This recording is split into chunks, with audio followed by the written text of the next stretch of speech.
Punjabi radio USA ਸੁਣ ਰਹੇ ਸਾਰੇ ਹੀ ਮਾਣਯੋਗ ਅਤੇ ਸਤਿਕਾਰ ਸਰੋਤਿਆਂ ਨੂੰ ਪਿਆਰ ਸਤਿਕਾਰ ਸਹਿਤ ਨਿੱਘੀ ਜਿਹੀ ਸਤਿ ਸ੍ਰੀ ਅਕਾਲ। ਸਭ ਨੂੰ ਜੀਆਂ ਨੂੰ ਆਖਦੇ ਹਾਂ। ਸੋ ਤੇ ਪ੍ਰੋਗਰਾਮ ਅਪਡੇਟ ਅਮਰੀਕਾ ਦੇ ਵਿੱਚ ਆਪ ਸਭ ਦਾ ਨਿੱਘਾ ਸਵਾਗਤ ਹੈ। ਅੱਜ ਹੈਗਾ ਜੀ ਵੀਰਵਾਰ 29 ਅਪ੍ਰੈਲ ਅਤੇ ਵੀਰਵਾਰ ਨੂੰ ਆਪਾਂ ਵਿਸ਼ੇਸ਼ ਤੌਰ ਦੇ ਉੱਤੇ ਟਰੱਕਿੰਗ ਦੇ ਬਾਰੇ ਜਿਹੜੀ ਉਹ ਗੱਲਬਾਤ ਕਰਦੇ ਹਾਂ। ਅਤੇ ਮੇਰੇ ਨਾਲ ਟਰੱਕਿੰਗ ਬਾਰੇ ਗੱਲਬਾਤ ਕਰਨ ਦੇ ਲਈ ਜੁੜ ਚੁੱਕੇ ਨੇ ਰਮਨ ਸਿੰਘ ਢਿੱਲੋਂ ਜੀ।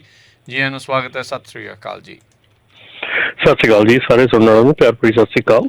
ਸਾਡੇ ਅੱਜ ਦੇ ਪ੍ਰੋਗਰਾਮ ਨੂੰ ਸਪੋਂਸਰ ਕਰਦੇ ਨੇ ਖਾਲਸਾ ਇੰਸ਼ੋਰੈਂਸ ਏਜੰਸੀ ਵਾਲੇ, ਜਿਨ੍ਹਾਂ ਦੇ ਕੋਲੋਂ ਤੁਸੀਂ ਹਰ ਇੱਕ ਤਰੀਕੇ ਦੀ ਇੰਸ਼ੋਰੈਂਸ ਕਰਵਾ ਸਕਦੇ ਹੋ। ਇੰਸ਼ੋਰੈਂਸ ਬਾਰੇ ਪਤਾ ਕਰਨ ਲਈ ਕਾਲ ਕਰ ਸਕਦੇ ਹੋ। ਨੰਬਰ 408-272-2500 4082722500। ਨਾਲ ਹੀ ਮਨਜੀਤ ਸਿੰਘ, ਨਰਿੰਦਰ ਕੌਰ ਕੁਲਾਰ, ਨਛੱਤਰ ਸਿੰਘ ਸੰਘਾ, ਅਵਤਾਰ ਸਿੰਘ ਮੰਜਲ, ਅਮਰਜੀਤ ਸਿੰਘ ਸਟਾਕਟਨ, ਅਮਰਜੀਤ ਸਿੰਘ ਵੈਨ, Satnam Singh, Amarjit Singh Dosanjh Yuba City, Harvinder Singh Stockton, Paramjit Singh Deol Fresno, ਜੈਂਡਰ ਮੌਰਗੇਜ ਅਤੇ ਰੀਅਲ ਏਸਟੇਟ ਵਾਲੇ ਘਰ ਖਰੀਦਣ ਵੇਚਣ ਦੀਆਂ ਸੇਵਾਵਾਂ ਦੇ ਨਾਲ home loans, commercial loans, agriculture loans ਦੇ ਲਈ ਸੰਪਰਕ ਕਰੋ ਮੋਹਨ ਚੀਮਾ ਹੋਣਾ ਨੰਬਰ 559-905-2575 ਦੇ ਉੱਤੇ। ਸੁੱਚਾ ਸਿੰਘ, ਜਸਕਰਨ ਸਿੰਘ, ਗੁਰਪ੍ਰਤਾਪ ਸਿੰਘ ਫਰੈਜ਼ਨੋ, ਲਖਵੀਰ ਸਿੰਘ ਸਮਰਾ ਟੈਕਸਸ, ਅਵਤਾਰ ਸਿੰਘ ਰਤੌੜ ਸਰਜਲ trucking Fresno, Gurmel Singh Balbir Bassi South ਸਲੀਟੋ, Sulakhan Singh Harbans Kaur Tung Bakersfield, Gurpal Singh Sandhu Citrus height Antelope truck stop Burns Wyoming, Sucha Singh San Jose, Harjit Singh Lathrop, ਟੇਰਕੀਆਨਾ ਇਮੀਗ੍ਰੇਸ਼ਨ ਲਾ ਫਰਮ, ਇਮੀਗ੍ਰੇਸ਼ਨ ਦਾ ਹੋਵੇ ਕਿਸੇ ਵੀ ਤਰੀਕੇ ਦਾ ਕੰਮ, ਇਮੀਗ੍ਰੇਸ਼ਨ ਦੇ ਅਟਰਨੀ ਜੇ ਟੇਰਕੀਆਨਾ ਹੋਣਾ ਦੇ ਨਾਲ ਸੰਪਰਕ ਕਰੋ ਨੰਬਰ 415-909-0503 ਦੇ ਉੱਤੇ। ਅਤੇ ਸਟਾਰਲਾਈਟ ਟਰੱਕ ਟ੍ਰੇਲਰ ਟਾਇਰਸ ਵਾਲੇ ਨਵੇਂ ਪੁਰਾਣੇ ਟਰੱਕ ਟ੍ਰੇਲਰ ਦੇ ਟਾਇਰਸ ਹੋਲਸੇਲ ਪ੍ਰਾਈਸਿਸ 'ਤੇ ਖਰੀਦ ਸਕਦੇ ਹੋ। ਅਲਾਈਨਮੈਂਟ ਦਾ ਕੰਮ ਵੀ ਕਰਦੇ ਹਨ। Address 3955 Starlight drive, Ceres California. Phone number 2092509535। ਇਹਨਾਂ ਸਾਰਿਆਂ ਦਾ ਹੀ ਬਹੁਤ ਬਹੁਤ ਧੰਨਵਾਦ। ਜੇਕਰ ਤੁਸੀਂ ਜਾਂ ਕੋਈ ਹੋਰ ਕਾਰੋਬਾਰ ਵੀ ਇਸ ਪ੍ਰੋਗਰਾਮ ਨੂੰ ਸਪੋਂਸਰ ਕਰਨਾ ਚਾਹੁੰਦੇ ਹੋ, ਸੰਪਰਕ ਕਰ ਸਕਦੇ ਹੋ ਨੰਬਰ 408-722-7698 ਦੇ ਉੱਤੇ।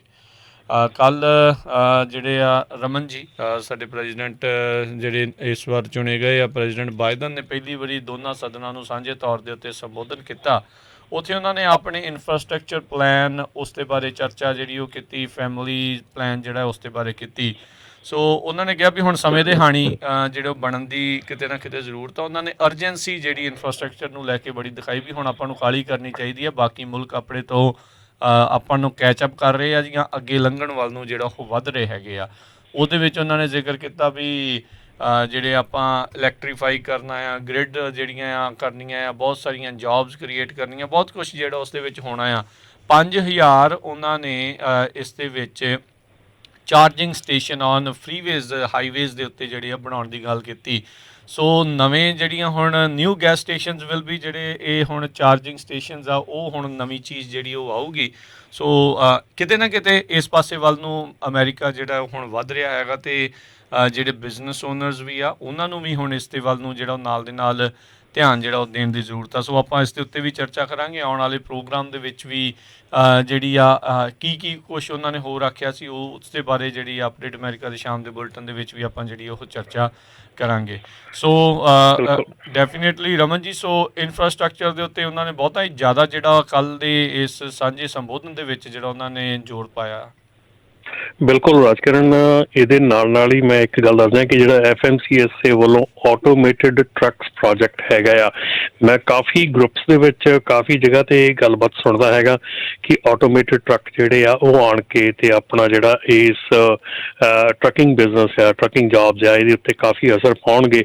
ਸੋ ਉਹਨਾਂ ਨੂੰ ਕਿੱਦਾਂ ਕੀ ਕੀਤਾ ਜਾ ਸਕਦਾ। ਸੋ FMCSA ਦੇ ਜਿਹੜੇ ਫੈਡਰਲ ਰੈਗੂਲੇਟਰਸ ਹੈਗੇ ਆ, ਉਹਨਾਂ ਨੇ ਕੱਲ੍ਹ office of business management and budget OMB ਨੂੰ ਆਪਣਾ ਜਿਹੜਾ ਸਰਵੇ ਸਟੱਡੀ ਆ ਉਹ ਸਬਮਿਟ ਕੀਤੀ ਹੈਗੀ ਆ ਆਟੋਮੇਟਿਡ ਡਰਾਈਵਿੰਗ ਸਿਸਟਮ ਦੀ। ਸੋ ਇਹ ਜਲਦੀ ਹੀ ਜਿਹੜਾ ਹੋ ਸਕਦਾ ਕਿ ਜਿਹੜਾ ਇਸ ਫਰਾਈਡੇ ਨੂੰ ਇਹ ਜਿਹੜਾ FMCSA ਦੇ ਰਜਿਸਟਰ ਦੇ ਵਿੱਚ ਜਿਹੜਾ ਇਹ ਆ ਜਾਵੇ ਫॉर ਪਬਲਿਕ ਕਾਮੈਂਟਸ ਲਈ। ਸੋ ਜੇ ਤੁਸੀਂ ਇਹ ਸੋਚਦੇ ਆ ਕਿ ਜਿਹੜੇ ਆਟੋਮੇਟਿਡ ਟਰੱਕਸ ਹੈਗੇ ਆ ਉਹ ਆਉਣ ਵਾਲੇ ਸਮੇਂ ਦੇ ਵਿੱਚ ਸਾਡੀਆਂ ਜੋਬਸ ਲੈ ਕੇ ਜਾ ਸਕਦੇ ਜਾਂ ਇੱਦਾਂ ਦਾ ਕੁਛ ਹੋ ਸਕਦਾ, ਕਿਉਂਕਿ ਹੁਣ ਜਿੱਦਾਂ ਤੁਸੀਂ ਹੁਣ ਗੱਲ ਕੀਤੀ ਕਿ ਜਿਹੜਾ ਆਪਣਾ ਹੈਗਾ ਕਿ ਇਨਫਰਾਸਟਰਕਚਰ ਪਲਾਨ ਹੈਗਾ, ਉਹਦੇ ਵਿੱਚ ਇਹਨਾਂ ਚੀਜ਼ਾਂ ਨੂੰ ਬਹੁਤ ਪੁਸ਼ ਕੀਤਾ ਜਾ ਰਿਹਾ ਹੈਗਾ। ਬਹੁਤ ਰੀਅਲ ਟਾਈਮ ਦੇ ਵਿੱਚ ਇਹਨਾਂ ਚੀਜ਼ਾਂ ਨੂੰ ਜਿਹੜਾ ਆ ਉਹ ਅੱਗੇ ਪੁਸ਼ ਕੀਤਾ ਜਾਊਗਾ ਔਰ ਜਾ ਰਿਹਾ।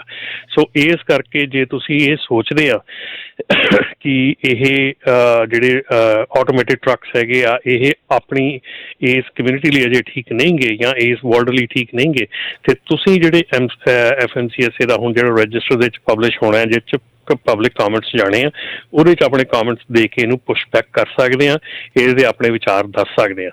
ਸੋ ਲਾਸਟ ਟਾਈਮ ਜਦੋਂ ਇਹ ਕਾਮੈਂਟਸ ਹੋਏ ਸੀਗੇ, ਜਦੋਂ ਪਿਛਲੀ ਵਾਰੀ ਇਹਨਾਂ ਨੇ ਇਹ ਪਾਏ ਸੀਗੇ, ਤੇ 8 ਕਾਮੈਂਟਸ ਆਏ ਸੀਗੇ ਉਦੋਂ। ਸੋ ਇਸ ਕਰਕੇ ਜੇ ਤੁਸੀਂ ਆਪਾਂ ਗੱਲਾਂ ਨਹੀਂ ਕਰਨੀਆਂ, ਲੇਕਿਨ ਜੇ ਤੁਸੀਂ ਰਿਐਲਿਟੀ ਦੇ ਵਿੱਚ ਇਹ ਚਾਹੁੰਦੇ ਆ, ਇਹ ਕੰਮ ਕਰਦੇ ਆ, ਤੇ ਤੁਹਾਨੂੰ ਜ਼ਰੂਰ ਇਹਨਾਂ ਕਾਮੈਂਟਸ ਦੇ ਵਿੱਚ ਹਿੱਸਾ ਲੈਣਾ ਚਾਹੀਦਾ। ਬਾਕੀ ਜਿਹੜੀ ਇਨਫਰਾਸਟਰਕਚਰ ਪਲਾਨਸ ਹੈਗੀ ਹੈ, ਡੈਫੀਨੇਟਲੀ ਇਨਫਰਾਸਟਰਕਚਰ ਦੇਖੋ ਰਾਜਕਿਰਨ, ਇਨਫਰਾਸਟਰਕਚਰ ਕਿਸੇ ਕੰਟਰੀ ਦੀ ਸਕਸੈਸ ਲਈ ਬਹੁਤ ਜ਼ਰੂਰੀ ਹੁੰਦਾ, ਠੀਕ ਹੈ ਨਾ। ਇਸ ਵੇਲੇ ਆਪਾਂ ਦੇਖ ਰਹੇ ਹਾਂ ਕਿ ਜਿਹੜਾ ਇੰਡੀਆ ਦੇ ਵਿੱਚ ਇਨਫਰਾਸਟਰਕਚਰ ਬ੍ਰੇਕਡਾਊਨ ਹੋਇਆ ਆ ਇੱਕ ਪੈਂਡੈਮਿਕ ਕਰਕੇ, ਉਹ ਇੱਕ ਇਨਫਰਾਸਟਰਕਚਰ ਬ੍ਰੇਕਡਾਊਨ ਆ। ਸੋ ਇਸ ਕਰਕੇ ਆਉਣ ਵਾਲੇ ਸਮੇਂ ਦੇ ਵਿੱਚ, ਆਉਣ ਵਾਲੇ ਟਾਈਮ ਦੇ ਵਿੱਚ ਹਰ ਜਿਹੜੀ ਕੰਟਰੀ ਹੈਗੀ ਆ, ਹਰ ਇੱਕ ਜਿਹੜਾ ਸਟੇਟ ਹੈਗੀ ਆ, ਆਪਣੇ ਆਪਣੇ ਇਨਫਰਾਸਟਰਕਚਰ ਜਿਹੜੇ ਆ ਉਹਨਾਂ ਨੂੰ ਹੋਰ ਮਜ਼ਬੂਤ ਕਰਨੇ ਚਾਹੀਦੇ ਆ ਔਰ ਮਜ਼ਬੂਤ ਕਰਨੇ ਪੈਣੇ ਆ। ਜੀ ਜੀ ਬਿਲਕੁਲ। ਸੋ ਡੈਫੀਨੇਟਲੀ ਜਦੋਂ ਇਹਨਾਂ ਨੇ ਕਿਹਾ ਵੀ ਇਹ ਜਿਹੜਾ ਅਮਰੀਕਨ ਜੋਬਸ ਪਲਾਨ ਆ, ਜੇ ਪਾਸ ਹੁੰਦਾ ਆ, ਜਿਹੜਾ $2.2 ਟ੍ਰਿਲੀਅਨ ਦੀ ਲਾਗਤ ਵਾਲਾ ਆ, ਅਗਲੇ 10 ਸਾਲਾਂ ਦੇ ਵਿੱਚ ਇਹਨਾਂ ਨੇ ਜਿਹੜੇ ਵਰਤਣੇ ਆ, 90% ਜੋਬਸ ਜਿਹੜੀਆਂ ਬਲੂ ਕਾਲਰ ਜੋਬਸ ਜਿਹੜੀਆਂ ਉਹ ਹੋਣਗੀਆਂ, ਤਾਂ ਉਹ ਅਮਰੀਕਾ ਦੇ ਵਿੱਚ ਜਿਹੜੀਆਂ ਉਹ ਹੋਣਗੀਆਂ। ਕਹਿੰਦੇ ਵੀ ਜਿਹੜੀਆਂ ਵਿੰਡ ਮਿਲ ਦੀਆਂ ਬਲੇਡਸ ਬਣਦੇ ਆ, ਬੀਜਿੰਗ 'ਚ ਨਹੀਂ ਬਣਾਉਣ ਦੀ ਲੋੜ, ਆਪਾਂ ਨੂੰ ਇੱਥੇ ਪਿਟਸਬਰਗ ਦੇ ਵਿੱਚ ਵੀ ਜਿਹੜੇ ਉਹ ਆਪਾਂ ਬਣਾ ਸਕਦੇ ਹਾਂ। ਸੋ ਇੱਥੇ ਵੀ ਜੋਬਸ ਲਿਆਉਣ ਦੀ ਉਹਨਾਂ ਨੇ ਗੱਲ ਕੀਤੀ ਆ। ਹੁਣ ਦੇਖੋ ਵੋਟਾਂ ਵੀ ਹੁੰਦੀਆਂ ਆ, ਇਨਫਰਾਸਟਰਕਚਰ ਦੀ ਵੀ ਗੱਲ ਆ। ਸੋ ਸਾਰਾ ਚੀਜ਼ਾਂ ਜਿਹੜੀਆਂ ਇਹ ਇੱਕ ਘੋਲ ਜਿਹੜਾ ਹੁੰਦਾ ਆ। ਸੋ ਓਬਵੀਅਸਲੀ ਜੇ ਸਾਰਾ ਕੁਛ ਇੱਥੇ ਆਉਂਦਾ ਹੈ ਤਾਂ ਟਰੱਕਿੰਗ ਇੰਡਸਟਰੀ ਦੇ ਉੱਤੇ ਵੀ ਇਸ ਦਾ ਅਸਰ ਜਿਹੜਾ ਉਹ ਪੈਣਾ ਹੀ ਪੈਣਾ ਆ। ਫਾਇਦਾ ਵੀ ਹੋਊਗਾ ਅਤੇ ਨਵੀਆਂ ਓਪਰਚੁਨਿਟੀਜ਼ ਵੀ ਜਿਹੜੀਆਂ ਇਸ ਦੇ ਵਿੱਚ ਕਈ ਲੋਕਾਂ ਦੇ ਲਈ ਜਿਹੜੀਆਂ ਉਹ ਸਾਹਮਣੇ ਆਉਣਗੀਆਂ। ਸੋ ਇਹ ਮੌਕੇ 'ਤੇ ਚੌਕਾਂ ਮਾਰਨ ਵਾਲੀ ਗੱਲ ਹੁੰਦੀ ਆ। ਸੋ ਉਹ ਹੁਣ ਦੇਖਣਾ ਪੈਣਾ ਵੀ ਕਿੱਦਾਂ ਜਿਹੜਾ ਉਹ ਕੀਤਾ ਜਾਂਦਾ। ਅਤੇ ਆਓ ਆਪਾਂ ਹੁਣ ਟਰੱਕਿੰਗ ਦੀਆਂ ਮੌਜੂਦਾ ਹਾਲਾਤਾਂ ਦੇ ਉੱਤੇ, ਉਹਨਾਂ ਦਾ ਨਿਊਜ਼ ਦੇ ਉੱਤੇ ਵੀ ਜੇ ਆਪਾਂ ਨਜ਼ਰ ਮਾਰਦੇ ਰਹੀਏ। ਅਤੇ ਰਮਨ ਜੀ, ਪਿਛਲੇ ਹਫ਼ਤੇ ਦੇ ਸਪੌਟ ਰੇਟਸ ਤੋਂ ਜੇ ਆਪਾਂ ਸ਼ੁਰੂਆਤ ਕਰੀਏ ਤਾਂ ਕਿੱਦਾਂ ਦੇ ਰਹੇ? ਬਿਲਕੁਲ ਸਟੇਬਲ ਹੈਗੇ ਆ ਜੀ। ਜਿਸ ਤਰ੍ਹਾਂ ਕਿ ਸਪੌਟ ਰੇਟ, ਜਿਹਨੂੰ ਕਿ ਸਪੌਟ ਰੇਟ ਇਸ ਕਰਕੇ ਕਹਿੰਦੇ ਕਿ ਐਵਰੀ ਡੇ ਚੇਂਜਸ ਹੈਗੀਆਂ। ਪਿਛਲੇ ਹਫ਼ਤੇ ਬਿਲਕੁਲ ਸਟੇਬਲ ਰਹੇ ਹੈਗੇ ਆ, ਕੋਈ ਜ਼ਿਆਦਾ ਉੱਪਰ ਥੱਲੇ ਨਹੀਂ ਗਏ ਹੈਗੇ। ਜਿਹੜਾ ਬੈਕ ਹਾਲ ਹੈਗਾ ਥੋੜ੍ਹਾ ਜਿਹਾ ਮਾਈਲਡ ਹੋਇਆ ਹੈਗਾ, ਥੋੜ੍ਹਾ ਜਿਹਾ ਥੱਲੇ ਆਇਆ ਹੈਗਾ ਅਜੇ। ਜਿਹੜਾ ਹੁਣ ਇੱਧਰੋਂ ਕਿਉਂਕਿ ਵੈਸਟ ਕੋਸਟ ਜਿਹੜਾ ਹੈਗਾ ਆ ਉਹ ਆਊਟਬਾਊਂਡ ਸੀਜ਼ਨ ਸ਼ੁਰੂ ਹੋ ਚੁੱਕਾ ਆ। ਸੋ ਇਸ ਕਰਕੇ ਜਿਹੜਾ ਇੱਧਰਲੀ ਸਾਈਡ ਤੋਂ ਹੈਗਾ ਉਹ ਆਲਵੇਜ਼ ਇਸ ਵੇਲੇ ਥੋੜ੍ਹਾ ਜਿਹਾ ਬਿਜ਼ੀ ਹੋ ਜਾਂਦਾ ਆ। ਸੋ ਜਿਹੜਾ ਬੈਕ ਹਾਲ ਹੈਗਾ ਆ ਉਹ ਸਟਿਲ ਸਟੱਡੀ ਹੈਗਾ, ਬਟ ਥੋੜ੍ਹਾ ਜਿਹਾ ਅਜੇ ਥੱਲੇ ਆਇਆ ਹੈਗਾ। ਬਟ ਡੈਫੀਨੇਟਲੀ ਧਿਆਨ ਨਾਲ ਕੰਮ ਕਰੋ, ਧਿਆਨ ਨਾਲ ਦੇਖੋ। ਔਰ ਫਿਰ ਅਗੇਨ ਇੱਕੋ ਗੱਲ ਕਹੀਦੇ ਆ ਕਿ ਜਿਹੜੇ ਸਪੌਟ ਰੇਟਸ ਹੈਗੇ ਆ ਉਹ ਸਿਰਫ ਸਪੌਟ ਰੇਟਸ ਹੈਗੇ ਆ, ਉਹ ਲੌਂਗ ਟਰਮ ਰੇਟਸ ਨਹੀਂ ਹੁੰਦੇ। ਜੀ ਜੀ। ਅਤੇ ਅੱਜ ਦਾ ਜੇ ਆਪਾਂ ਕਰੀਏ ਰਮਨ ਜੀ, ਤਾਂ ਸਭ ਤੋਂ ਵੱਡਾ ਜਿਹੜਾ ਮੁੱਦਾ ਆ AB5 ਨੂੰ ਜਿਹੜਾ ਉਹ ਲੈ ਕੇ ਪਿਛਲੇ ਹੁਣ ਆਪਾਂ ਕਈ ਸਾਲਾਂ ਤੋਂ ਇਸ ਦੇ ਉੱਤੇ ਚਰਚਾ ਜਿਹੜੀ ਉਹ ਕਰਦੇ ਆ ਰਹੇ ਹਾਂ। ਅਦਾਲਤ ਨੇ ਜਿਹੜੀ ਪ੍ਰੀਐਮਪਟਿਵ ਐਗਜ਼ੈਂਪਸ਼ਨ ਸੀਗੀ ਉਸ ਨੂੰ ਰੱਦ ਕਰ ਦਿੱਤਾ ਆ। ਇਸ ਦੇ ਕੀ ਮਾਇਨੇ ਆ ਜੀ? ਜੀ ਬਿਲਕੁਲ, ਇਹ ਇੱਕ ਬਹੁਤ ਇੰਪੋਰਟੈਂਟ ਜਿਹੜੀ ਰੂਲਿੰਗ ਆਈ ਹੈਗੀ ਹੈ ਕੱਲ੍ਹ, ਕਿ ਜਿਹੜੇ 3 ਜੱਜਿਸ ਦੇ ਬੈਂਚ ਨੇ, ਇਹ ਜਿਹੜੀ ਕੈਲੀਫੋਰਨੀਆ ਟਰੱਕਿੰਗ ਐਸੋਸੀਏਸ਼ਨ ਵੱਲੋਂ ਜਿਹੜੀ ਐਗਜ਼ੈਂਪਸ਼ਨ ਜਾਂ ਇੰਜੰਕਸ਼ਨ ਲਈ ਗਈ ਸੀਗੀ, ਉਹ ਇੰਜੰਕਸ਼ਨ ਜਿਹੜੀ ਉਹ ਰੱਦ ਕਰ ਦਿੱਤੀ ਹੈਗੀ ਆ। ਔਰ ਉਹਦਾ ਰੱਦ ਕਰਨ ਦਾ ਮਤਲਬ ਹੈਗਾ ਕਿ ਹੁਣ ਕੈਲੀਫੋਰਨੀਆ ਟਰੱਕਿੰਗ ਐਸੋਸੀਏਸ਼ਨ ਕੋਲ 14 ਦਿਨ ਹੈਗੇ ਆ ਇਹਨੂੰ ਰੀਹੀਅਰਿੰਗ ਵਾਸਤੇ ਕਹਿਣ ਵਾਸਤੇ, ਅਤੇ 150 ਦਿਨ ਹੈਗੇ ਆ ਇਹਨੂੰ ਜਿਹੜਾ ਕਿ ਸੁਪਰੀਮ ਕੋਰਟ ਦੇ ਵਿੱਚ ਇਹਦੀ ਅਪੀਲ ਕਰਨ ਵਾਸਤੇ। ਅਤੇ ਉਸ ਤੋਂ ਬਾਅਦ ਉਸ ਤੋਂ ਅੱਗੇ ਜਿਹੜਾ ਹੈ 14 ਦਿਨ ਦੀ ਜਿਹੜੀ ਇਹਦੀ ਰੀਹੀਅਰਿੰਗ ਦੀ ਡੇਟ ਆ, ਜਾਂ 14 ਦਿਨ ਦੀ ਜਿਹੜੀ ਐਕਸਪੀਰੇਸ਼ਨ ਆ, ਉਸ ਤੋਂ 7 ਦਿਨਾਂ ਦੇ ਬਾਅਦ ਦੇ ਵਿੱਚ ਜਿਹੜੀ ਆ ਇਹਨੂੰ ਇਹਨੂੰ ਚੁੱਕ ਦਿੱਤਾ ਜਾਊਗਾ, ਇਹਨੂੰ ਲਿਫਟ ਕਰ ਦਿੱਤਾ ਜਾਊਗਾ, ਤਾਂ ਕਿ ਜਿਹੜਾ ਕੈਲੀਫੋਰਨੀਆ ਹੈਗਾ ਆ ਉਹ AB5 ਦਾ ਜਿਹੜਾ ਲਾਅ ਹੈਗਾ ਉਹਨੂੰ ਟਰੱਕਿੰਗ ਦੇ ਉੱਤੇ ਐਨਫੋਰਸ ਕਰਨਾ ਸ਼ੁਰੂ ਕਰ ਦਊਗੀ।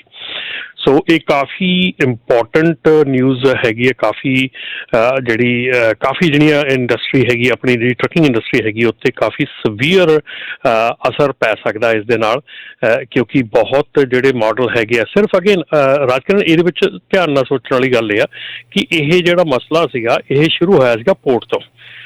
ਪੋਰਟ ਦੇ ਜਿਹੜੇ ਡਰਾਈਵਰ ਹੈਗੇ ਆ, ਪੋਰਟ ਦੇ ਜਿਹੜੇ ਟਰੱਕ ਹੈਗੇ ਆ। ਸੋ ਉਸ ਤੋਂ ਬਾਅਦ ਇਹ ਜਿਹੜਾ ਮਸਲਾ ਹੈਗਾ, ਇਹ ਜਿਹੜਾ ਲਾਅ ਹੈਗਾ, ਇਹ ਮੈਜੋਰਟੀ ਉਹਨਾਂ ਲੋਕਾਂ ਦੇ ਉੱਤੇ ਇਫੈਕਟ ਕਰਨਾ ਹੈਗਾ ਕਿ ਜਿਹੜੇ ਲੋਕੀ ਇੱਕ ਟਰੱਕਿੰਗ ਕੰਪਨੀ ਜਿਹੜੀ ਆ ਉਹ ਦੂਜੀ ਟਰੱਕਿੰਗ ਕੰਪਨੀ ਨੂੰ ਆਪਣਾ ਕਹਿ ਲਓ ਟਰੇਡਰ ਲੀਜ਼ ਕਰਦੀ ਹੈਗੀ ਆ, ਜਾਂ ਉਹ ਆਪਣੇ ਸਾਈਨ ਦਿੰਦੇ ਹੈਗੇ ਆ, ਜਾਂ ਉਹ ਉਹਨਾਂ ਦੇ ਕੰਟਰੋਲ ਦੇ ਵਿੱਚ ਕੰਮ ਕਰਦੇ ਹੈਗੇ ਆ ਕਿ ਉਹ ਹੋਰ ਕਿਸੇ ਕੰਪਨੀ ਨਾਲ ਕੰਮ ਨਹੀਂ ਕਰ ਸਕਦੇ, ਸਿਰਫ ਇੱਕ ਕੰਪਨੀ ਨਾਲ ਹੀ ਕੰਮ ਕਰ ਸਕਦੇ ਆ।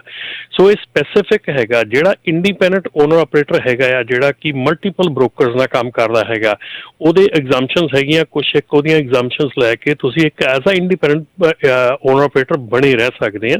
ਪਰ ਜੇ ਤੁਸੀਂ ਕਹੋ ਵੀ ਜੇ ਇਹ ਸਿਰਫ ਤੇ ਸਿਰਫ ਉਸ ਲਿਮਿਟਿਡ ਵਰਗ ਦੇ ਉੱਤੇ ਹੀ ਇਹ ਲਾਗੂ ਹੁੰਦਾ ਜਿੱਥੇ ਕਿ ਤੁਸੀਂ ਇੱਕ ਕੰਟਰੋਲਡ ਜਿਹੜੀ ਇਹਦੀ ABC ਟੈਸਟ ਦੀ ਜਿਹੜੀ B ਪ੍ਰੋਂਗ ਹੈ ਨਾ, ਉਹ ਇਹ 'ਤੇ ਸਾਰਿਆਂ ਨੂੰ ਜ਼ਿਆਦਾ ਅਸਰ ਕਰਦੀ। ਜੇ ਉਹਨੂੰ ਚੰਗੀ ਤਰ੍ਹਾਂ ਸਮਝੋ ਕਿ ਜਿਹੜਾ ਟਰੱਕਿੰਗ ਕੰਪਨੀ ਹੈਗੀ ਆ, ਜਦੋਂ ਉਹ ਦੂਜੇ ਓਨਰ ਆਪਰੇਟਰ ਨੂੰ ਹਾਇਰ ਕਰਦੀ ਆ, ਸੋ ਦੋਨੋਂ ਜਾਣੇ ਸੇਮ ਲਾਈਨ ਆਫ ਬਿਜ਼ਨਸ ਦੇ ਵਿੱਚ ਹੈਗੇ ਆ। ਸੋ ਜਦੋਂ ਸੇਮ ਲਾਈਨ ਆਫ ਬਿਜ਼ਨਸ ਹੈਗੇ ਤਾਂ ਇਹ ਲਾਅ ਕਹਿੰਦਾ ਵੀ ਉਹਨੂੰ ਇੰਪਲੋਈ ਮੰਨਣਾ ਪਊਗਾ, ਠੀਕ ਹੈ ਨਾ। ਤੇ ਜਿਹੜਾ ਤੀਸਰਾ ਹੈਗਾ C ਹੈਗਾ, ਉਹ ਹੈਗਾ ਕਿ ਤੁਹਾਡਾ ਕਿੰਨਾ ਕੰਟਰੋਲ ਹੈਗਾ ਉਸ ਓਨਰ ਆਪਰੇਟਰ ਦੇ ਉੱਤੇ। ਜੇ ਟੋਟਲ ਕੰਟਰੋਲ ਹੈਗਾ, ਜਿੱਦਾਂ ਕਿ ਮੈਂ ਕਿਹਾ ਲੀਜ਼ ਕੀਤਾ ਟ੍ਰੇਲਰ ਆ, ਜਾਂ ਤੁਹਾਡੇ ਸਾਈਨ ਲੱਗੇ ਹੈਗੇ ਆ, ਜਾਂ ਤੁਸੀਂ ਕੁਛ ਵੀ ਇੱਦਾਂ ਦਾ ਕੀਤਾ ਹੈਗਾ ਜਿਹੜਾ ਕਿ ਫੁੱਲ ਕੰਟਰੋਲ ਹੈਗਾ ਤੁਹਾਡਾ ਉਸ ਓਨਰ ਆਪਰੇਟਰ ਦੇ, ਉਹ ਹੋਰ ਕਿਤੇ ਕੰਮ ਨਹੀਂ ਕਰ ਸਕਦਾ। ਸੋ ਇਹ ਜਿਹੜਾ ਲਾਅ ਹੈਗਾ ਤੁਹਾਨੂੰ ਇਫੈਕਟ ਕਰੇਗਾ। ਜੀ ਜੀ, ਸੋ ਬਿਲਕੁਲ ਸੋ ਚੇਂਜਸ ਜਿਹੜੇ ਆ ਇਸ ਦੇ ਵਿੱਚ ਮੁੜ ਦੁਬਾਰਾ ਜਿਹੜੇ ਉਹ ਆ ਰਹੇ ਆ। ਸੋ ਇੱਕ ਵਾਰੀ ਰਮਨ ਜੀ ਜੇ ਖਿਆਲਾਂ ਦੇ ਵਿੱਚ ਇੱਕ ਵਾਰੀ ਦੁਬਾਰਾ ਇਹ ਤਾਜ਼ਾ ਕਰ ਦਿਓ ਵੀ ਇਹ ਜਿਹੜਾ AB5 ਦੇ ਨਾਲ ਜਿਹੜੇ ਚੇਂਜਸ ਕੀ ਹੋਣੇ, ਕਿਉਂਕਿ ਜਦੋਂ ਤੋਂ ਇਹ ਪਾਸ ਹੋਇਆ ਉਸ ਤੋਂ ਬਾਅਦ ਕਿਤੇ ਇੰਜੰਕਸ਼ਨ, ਕਿਤੇ ਐਕਸੈਪਸ਼ਨ, ਕਿਤੇ ਐਗਜ਼ੈਂਪਟ ਜਿਹੜੇ ਆ ਉਹ ਹੋ ਗਏ। ਸੋ ਉਹ ਐਗਜ਼ੈਂਪਸ਼ਨਸ ਕਿਹੜੀਆਂ ਸੀਗੀਆਂ ਅਤੇ ਹੁਣ ਤੁਹਾਨੂੰ ਜਿਹੜਾ ਬਿਲਕੁਲ ਕਿੱਦਾਂ ਜਿਹੜਾ ਟੋਟਲੀ ਤੁਹਾਡਾ ਰਾਈਟ ਨਾਓ ਬਿਜ਼ਨਸ ਦੇ ਉੱਤੇ ਕਿੱਦਾਂ ਦਾ ਜਿਹੜਾ ਉਹ ਅਸਰ ਜਿਹੜਾ ਤੁਹਾਨੂੰ ਦੇਖਣ ਨੂੰ ਮਿਲੂਗਾ, ਕੀ ਜਿਹੜਾ ਉਸ ਦੇ ਵਿੱਚ ਕਰਨਾ ਪਊਗਾ ਵੰਸ ਜਦੋਂ ਇਹ ਐਗਜ਼ੈਂਪਸ਼ਨ ਜਿਹੜੀ ਉਹ ਹਟ ਜਾਂਦੀ ਹੈ? ਬਿਲਕੁਲ ਰਾਜਕਿਰਨ, ਜਿਹੜਾ ਇਹ AB5 ਲਾਅ ਹੈਗਾ, ਇਹਦੇ ਵਿੱਚ ਜਿਹੜਾ ਲਾਅ ਦੇ ਵਿੱਚ ਜਿਹੜਾ ਇੱਕ ਟੈਸਟ ਦਿੱਤਾ ਗਿਆ ਕਿ ABC ਟੈਸਟ, ਠੀਕ ਹੈ ਨਾ, ਇਹ ਡਾਇਨਾਮਿਕਸ ਸੀਗਾ ਕੰਪਨੀ ਸੀਗੀ। ਪਹਿਲਾਂ ਬਰੈਲੋ ਲਾਅ ਹੁੰਦਾ ਸੀ, ਬਰੈਲੋ ਟੈਸਟ ਹੁੰਦਾ ਸੀਗਾ, ਔਰ ਬਰੈਲੋ ਟੈਸਟ ਦੇ ਸਟੈਂਡਰਡ ਜਿਹੜੇ ਸੀਗੇ ਉਹ ਵਰਤੇ ਜਾਂਦੇ ਸੀਗੇ। ਸੋ ਬਰੈਲੋ ਟੈਸਟ ਜਿਹੜਾ ਉਹ ਥੋੜ੍ਹਾ ਜਿਹਾ ਵੇਗ ਸੀਗਾ, ਥੋੜ੍ਹਾ ਜਿਹਾ ਓਪਨ ਸੀਗਾ, ਥੋੜ੍ਹਾ ਜਿਹਾ ਲੰਬਾ ਸੀਗਾ। ਸੋ ਉਹਨੂੰ ਕਾਫੀ ਓਪਨਲੀ ਉਹਨੂੰ ਮਿਸਯੂਜ਼ ਹੋ ਜਾਂਦਾ ਸੀ ਉਹ। ਸੋ ਹੁਣ ਜਿਹੜਾ ABC ਟੈਸਟ ਹੈਗਾ ਆ, ਇਹਦੇ ਵਿੱਚ ਜਿਹੜਾ ਪਾਰਟ A ਹੈਗਾ ਆ, ਉਹਦੇ ਵਿੱਚ ਹੈਗਾ ਕਿ ਜਿਹੜਾ ਪਾਰਟ A ਹੈਗਾ ਉਹ ਰਿਕੁਆਇਰ ਕਰਦਾ ਕਿ ਵਰਕਰ ਜਿਹੜਾ ਆ ਉਹ free from control and direction of hiring NTT, ਜਿਹੜਾ ਕਿ ਹਾਇਰ ਉਹਨੇ ਕੀਤਾ ਆ ਉਹਦੇ ਤੋਂ ਫਰੀ ਹੋਵੇ, ਉਹਦੇ ਕੰਟਰੋਲ ਤੋਂ ਜਾਂ ਡਾਇਰੈਕਸ਼ਨ ਤੋਂ, ਠੀਕ ਹੈ ਜੀ। ਐਂਡ ਇਹਦੇ ਵਿੱਚ ਇੱਕ ਬਹੁਤ ਜ਼ਰੂਰੀ ਚੀਜ਼ ਹੈ ਜਿਹੜਾ ਬਰੈਲੋ ਦੇ ਵਿੱਚ ਨਹੀਂ ਸੀਗੀ। ਬਰੈਲੋ ਦੇ ਵਿੱਚ ਇਹ ਸੀਗਾ ਕਿ ਤੁਸੀਂ ਆਹ ਪੂਰੀ ਕਰੋ ਜਾਂ ਆਹ ਪੂਰੀ ਕਰੋ ਜਾਂ ਆਹ ਪੂਰੀ ਕਰੋ ਸ਼ਰਤ, ਹੈ ਨਾ, ਇੱਦਾਂ ਮਤਲਬ ਸੀਗਾ। ਔਰ ਸੀਗਾ ਇੱਥੇ ਤਿੰਨ ਜਿਹੜੀਆਂ ਸ਼ਰਤਾਂ ਉਹਨਾਂ ਦੇ ਵਿੱਚ ਐਂਡ ਪਾਇਆ ਗਿਆ, ਨਾਟ ਕਿ ਔਰ। ਐਂਡ ਦਾ ਮਤਲਬ ਹੈ ਕਿ ਤਿੰਨੇ ਪੂਰੀਆਂ ਕਰਨੀਆਂ ਪੈਣੀਆਂ ਆ। ਜੇ ਤਿੰਨਾਂ ਚੋਂ ਇੱਕ ਵੀ ਤੁਸੀਂ ਪੂਰੀ ਨਹੀਂ ਕਰਦੇ ਤੇ ਤੁਸੀਂ ਜਿਹੜੀ ਆ ਇਸ ਲਾਅ ਦੇ ਥੱਲੇ ਐਜ਼ ਆ ਓਨਰ ਆਪਰੇਟਰ ਨਹੀਂ ਕਹਿ ਸਕਦੇ, ਉਹਨੂੰ ਐਜ਼ ਆ ਇੰਪਲੋਈ ਕਹੋਗੇ। ਸੋ ਇਹਦੇ ਵਿੱਚ ਪਹਿਲੀ ਤਾਂ ਇਹ ਹੋਗੀ ਕਿ ਜਿਹੜਾ ਫਰੀ ਐਂਡ ਕਲੀਅਰ ਹੋਵੇ, ਜਿਹੜਾ ਕਿ ਜਿਹੜਾ ਬੰਦਾ ਆ ਉਹਨੇ ਹਾਇਰ ਕੀਤਾ ਆ। ਜਿਹੜੀ B ਹੈਗੀ ਆ ABC ਦੇ ਵਿੱਚ B ਪ੍ਰੋਂਗ ਹੈਗੀ ਆ, ਉਹ ਕਹਿੰਦੀ ਆ ਕਿ ਜਿਹੜਾ ਬੰਦੇ ਨੇ ਹਾਇਰ ਕੀਤਾ ਤੇ ਜਿਹਨੂੰ ਹਾਇਰ ਕੀਤਾ ਉਹ ਇੱਕੋ ਲਾਈਨ ਆਫ ਬਿਜ਼ਨਸ 'ਚ ਨਹੀਂ ਹੋਣੇ ਚਾਹੀਦੇ। ਕਹਿਣ ਦਾ ਮਤਲਬ ਹੈ ਸਿੰਪਲ ਵਰਡਾਂ 'ਚ ਵੀ ਜੇ ਇੱਕ ਟਰੱਕਿੰਗ ਕੰਪਨੀ ਇੱਕ ਜੈਨੇਟਰ ਨੂੰ ਹਾਇਰ ਕਰਦੀ ਆ ਤੇ ਉਹ ਉਹਦਾ ਕੰਮ ਕਰਦਾ ਆ ਤੇ ਉਹਨੂੰ ਐਜ਼ ਅ ਇੰਡੀਪੈਂਡੈਂਟ ਕਾਂਟਰੈਕਟਰ ਉਹਨੂੰ ਪੈਸੇ ਦਿੰਦੇ ਆ, ਜਾਂ ਇੱਕ ਗਾਰਡਨਰ ਹਾਇਰ ਕਰਦੀ ਆ, ਉਹ ਸੇਮ ਲਾਈਨ ਆਫ ਬਿਜ਼ਨਸ 'ਚ ਨਹੀਂ ਗਏ। ਪਰ ਜੇ ਇੱਕ ਟਰੱਕਿੰਗ ਕੰਪਨੀ ਦੂਜੀ ਟਰੱਕਿੰਗ ਕੰਪਨੀ ਨੂੰ ਹਾਇਰ ਕਰਦੀ ਆ ਤੇ ਉਹ ਸੇਮ ਲਾਈਨ ਆਫ ਬਿਜ਼ਨਸ 'ਚ ਆ, ਸੋ ਉਹ ਜਿਹਨੂੰ ਹਾਇਰ ਕਰਦੀ ਆ ਉਹ ਬੰਦੇ ਨੂੰ ਉਹ ਐਜ਼ ਅ ਇੰਪਲੋਈ ਟਰੀਟ ਕਰੂਗੀ।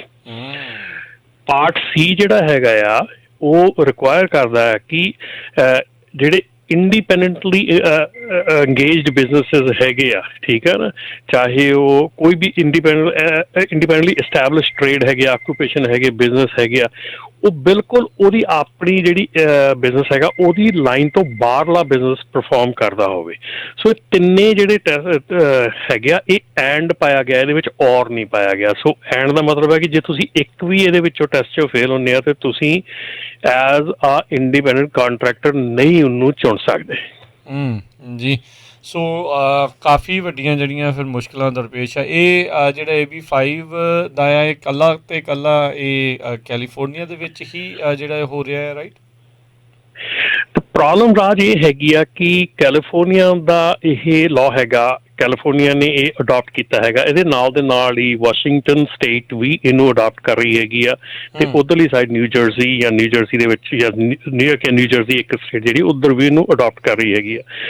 ਸੋ ਕਹਿਣ ਦਾ ਮਤਲਬ ਇਹ ਆ ਕਿ ਕੈਲੀਫੋਰਨੀਆ ਦੇ ਵਿੱਚ ਇਹ ਰਿਸਟ੍ਰਿਕਸ਼ਨ ਹੋ ਗਈ ਆ ਕਿ ਜੇ ਤੁਸੀਂ ਕੈਲੀਫੋਰਨੀਆ ਨਾਲ ਬਿਜ਼ਨਸ ਕਰਨਾ ਹੈ, ਜੇ ਤੁਸੀਂ ਕੈਲੀਫੋਰਨੀਆ ਦੇ ਨਾਲ ਕੰਮ ਕਰਨਾ ਆ, ਮਤਲਬ ਇਹ ਨਹੀਂਗਾ ਕਿ ਕਈ ਲੋਕੀ ਕਹਿੰਦੇ ਕਿ ਓਕੇ ਠੀਕ ਹੈ ਜੀ ਅਸੀਂ ਕੈਲੀਫੋਰਨੀਆ ਤੋਂ ਬਾਹਰ ਮੂਵ ਹੋ ਜਾਂਦੇ ਹਾਂ, ਠੀਕ ਹੈ ਨਾ, ਅਸੀਂ ਕੈਲੀਫੋਰਨੀਆ ਤੋਂ ਬਾਹਰ ਚਲੇ ਜਾਂਦੇ ਹਾਂ।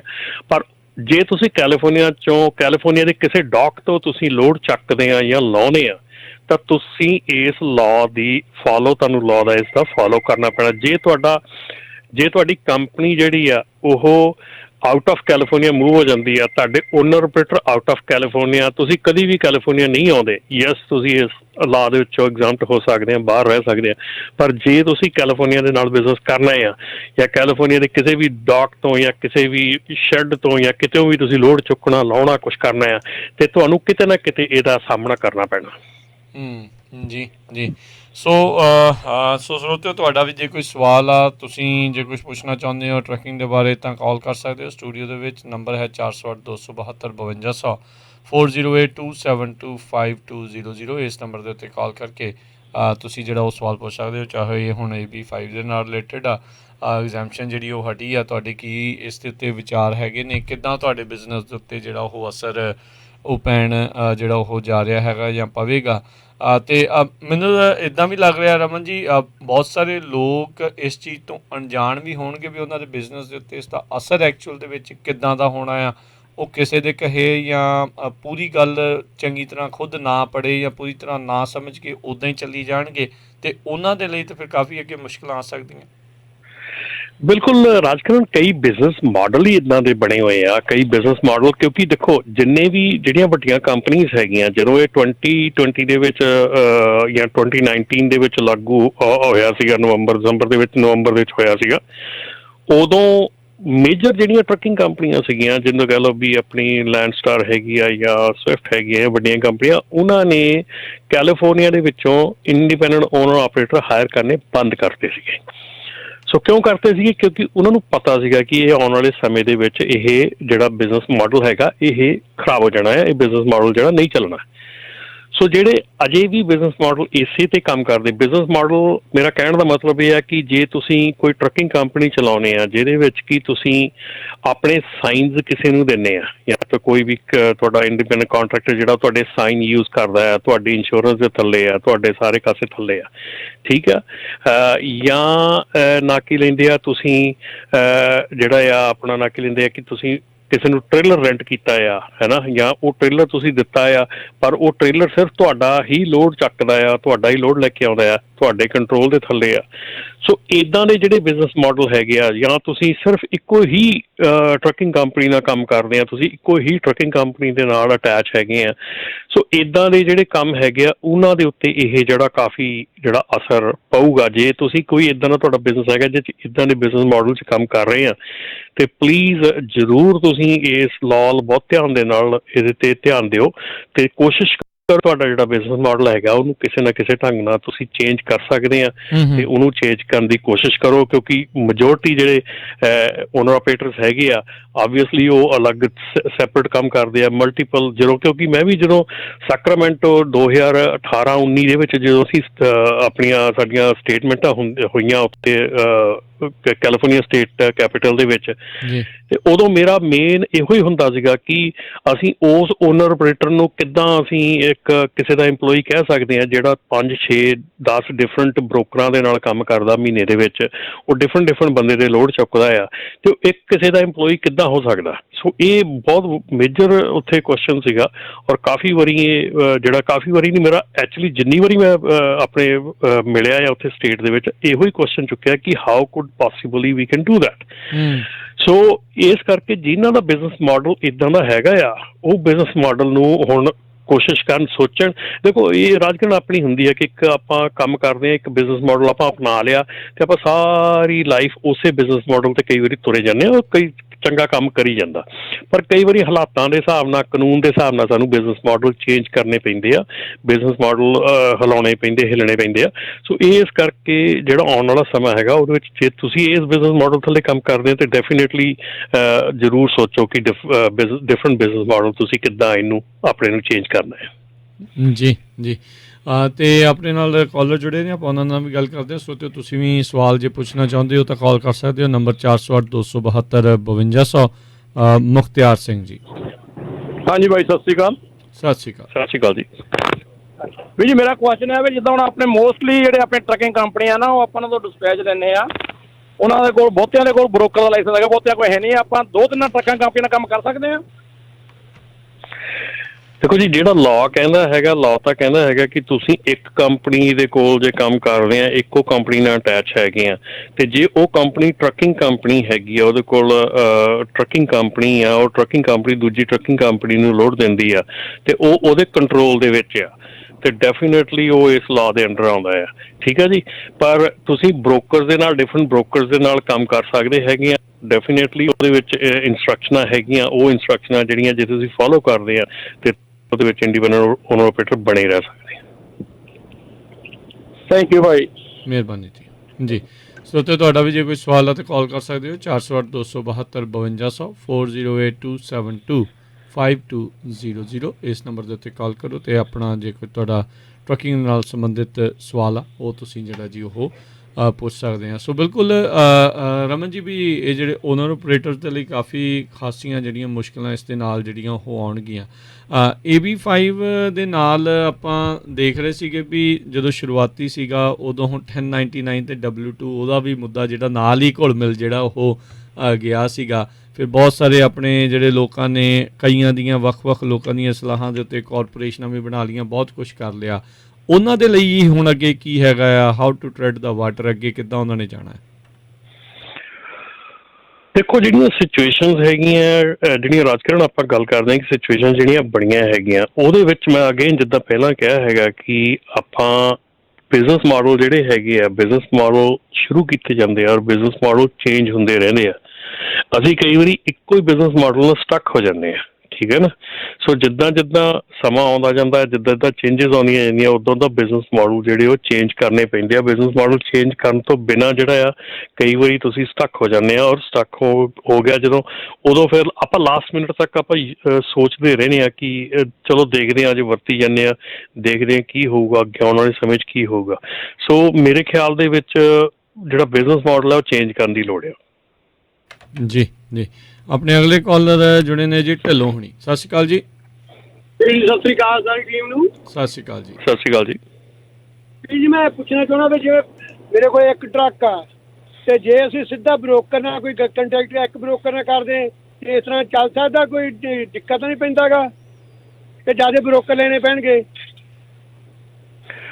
ਨਹੀਂ ਜੀ, ਜੇ ਤੁਸੀਂ ਬ੍ਰੋਕਰ ਦੇ ਨਾਲ ਕੰਮ ਕਰ ਰਹੇ ਹੈਗੇ ਆ ਉਹਦੇ ਵਿੱਚ ਇਹਦਾ ਕੋਈ ਕੰਸਰਨ ਨਹੀਂ ਹੈਗਾ ਇਸ ਲਾਅ ਦਾ। ਜੇ ਤੁਸੀਂ ਬ੍ਰੋਕਰ ਨਾਲ ਕੰਮ ਕਰਦੇ ਹੈਗੇ ਆ, ਬ੍ਰੋਕਰੇਜ ਜਿਹੜੀ ਹੈਗੀ ਆ ਉਹ ਟੋਟਲੀ ਡਿਫਰੈਂਟ ਹੈਗੀ, ਉਹ ਸੇਮ ਆਪਣੀ। ਹਾਂ, ਇੱਥੇ ਜਾ ਕੇ ਇਹ ਜ਼ਰੂਰ ਬਣਦਾ ਆ ਕਿ ਜੇ ਉਸ ਬ੍ਰੋਕਰੇਜ ਦੀ ਟਰੱਕਿੰਗ ਕੰਪਨੀ ਵੀ ਹੈਗੀ ਆ ਤੇ ਉਹ ਟਰੱਕਿੰਗ ਕੰਪਨੀ ਕਿੰਨੀ ਕੁ ਉਸ ਬ੍ਰੋਕਰੇਜ ਦੇ ਨਾਲ ਅਟੈਚ ਹੈਗੀ ਆ, ਕਿੰਨੀ ਕੁ ਟੁਗੈਦਰ ਹੈਗੀ ਆ। ਜੇ ਤਾਂ ਹੁਣ ਕੋਈ ਬੰਦਾ ਟਰੱਕਿੰਗ ਕੰਪਨੀ ਦੇ ਨਾਂ ਤੇ ਲੋਡ ਲੈ ਕੇ ਤੇ ਆਪਣੀ ਬ੍ਰੋਕਰੇਜ 'ਚ ਪਾ ਕੇ ਤੁਹਾਨੂੰ ਬ੍ਰੋਕਰੇਜ ਦੇ ਨਾਂ ਦੇ ਥੱਲੇ ਲੋਡ ਦੇਈ ਜਾਂਦਾ, ਤੇ ਉਹ ਬੇਸਿਕਲੀ ਤਾਂ ਮਤਲਬ ਸੇਮ ਸਿੰਪਲ ਫਰਾਡ ਹੈਗਾ। ਉਹ ਪਹਿਲੇ ਡਬਲ ਬ੍ਰੋਕਰਿੰਗ ਦੇ ਫਰਾਡ ਦੇ ਵਿੱਚ ਹੈਗਾ, ਮਤਲਬ ਉਹ ਕੇਸ ਬਣਦਾ ਆ।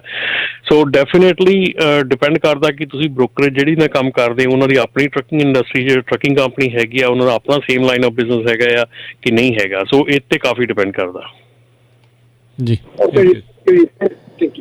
ਜੀ। ਸੋ ਰਮਨ ਜੀ, ਇਹਦੇ ਵਿੱਚ ਹੀ ਜੇ ਮੈਂ ਇਹ ਪੁੱਛਾਂ ਵੀ ਜਿੱਦਾਂ ਤੁਸੀਂ ਕਿਹਾ ਵੀ ਹੁਣ ਕਿਸੇ ਨੂੰ ਕੀ ਪਤਾ ਵੀ ਉਹਦੀ ਬ੍ਰੋਕਰੇਜ ਕੰਪਨੀ ਦਾ ਉਹਦਾ ਨਾਲ ਕਿੱਦਾਂ ਜਿਹੜਾ ਕਨੈਕਟਡ ਆ। ਹੁਣ ਜੇ ਤੁਹਾਨੂੰ ਉਹ ਲੋਡ ਦੇ ਰਿਹਾ ਆ, ਜੇ ਤੁਸੀਂ ਕਹਿ ਰਹੇ ਆ ਵੀ ਡਾਇਰੈਕਟ ਬ੍ਰੋਕਰੇਜ ਦੇ ਥਰੂ ਦੇ ਰਿਹਾ ਫਿਰ ਓਕੇ ਆ, ਤੇ ਪਰ ਜੇ ਉਹ ਆਪਣੀ ਕੰਪਨੀ ਦੇ ਲਈ ਲੈ ਕੇ ਤੇ ਡਬਲ ਬ੍ਰੋਕਰੇਜ ਕਰ ਰਿਹਾ ਫਿਰ ਪ੍ਰੋਬਲਮ ਆ?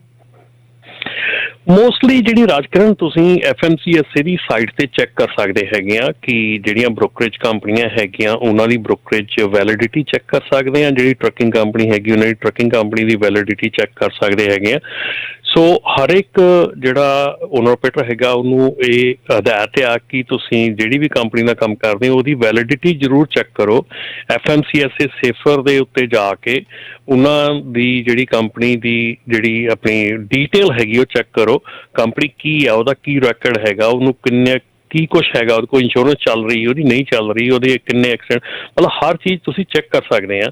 ਔਰ ਜਿਹੜੀ ਕੰਪਨੀ ਤੁਹਾਨੂੰ ਸ਼ੱਕ ਹੈ ਕਿ ਸ਼ਾਇਦ ਹੋ ਸਕਦਾ ਇਹ ਦੋ ਹੈ, ਇਹਦੀ ਕੰਪਨੀ ਟਰੱਕਿੰਗ ਵੀ ਹੈਗੀ, ਇਹਦੀ ਬ੍ਰੋਕਰੇਜ ਵੀ ਹੈਗੀ ਆ, ਸੇਫਰ 'ਤੇ ਜਾ ਕੇ ਚੈੱਕ ਕਰ ਲਓ ਉਹਨੂੰ, ਉਹਦਾ ਕੰਪਨੀ ਦਾ ਨਾਮ ਪਾ ਕੇ MC ਨੰਬਰ ਪਾ ਕੇ ਜਾਂ USDOT ਨੰਬਰ ਪਾ ਕੇ ਚੈੱਕ ਕਰ ਸਕਦੇ ਆ ਕਿ ਉਹ ਤੁਹਾਨੂੰ ਪਤਾ ਲੱਗ ਜਾਏਗਾ ਕਿ ਜਿਹੜੀਆਂ ਦੋ ਕੰਪਨੀਆਂ ਤੁਸੀਂ ਚੈੱਕ ਕਰ ਰਹੇ, ਇੱਕ ਟਰੱਕਿੰਗ ਕੰਪਨੀ, ਇੱਕ ਓਨਰ ਆਪਣੀ ਬ੍ਰੋਕਰੇਜ ਕੰਪਨੀ, ਉਹਨਾਂ ਦੇ ਓਨਰ ਜਿਹੜੇ ਉਹ ਇਕੱਠੇ ਆ, ਸੇਮ ਆ, ਜਾਂ ਉਹਨਾਂ ਦਾ ਐਡਰੈਸ ਸੇਮ ਆ, ਜਾਂ ਸੇਮ ਸਿਟੀ 'ਚ ਆ, ਕਿਤੇ ਨਾ ਕਿਤੇ ਜਾ ਕੇ ਤਾਂ ਮੈਚ ਹੋ ਜਾਂਦੀ ਹੈ। ਦੈਟਸ ਇਹੋ ਹੀ ਤਰੀਕਾ ਹੈਗਾ ਤੁਹਾਨੂੰ ਚੈੱਕ ਕਰਨ ਦਾ।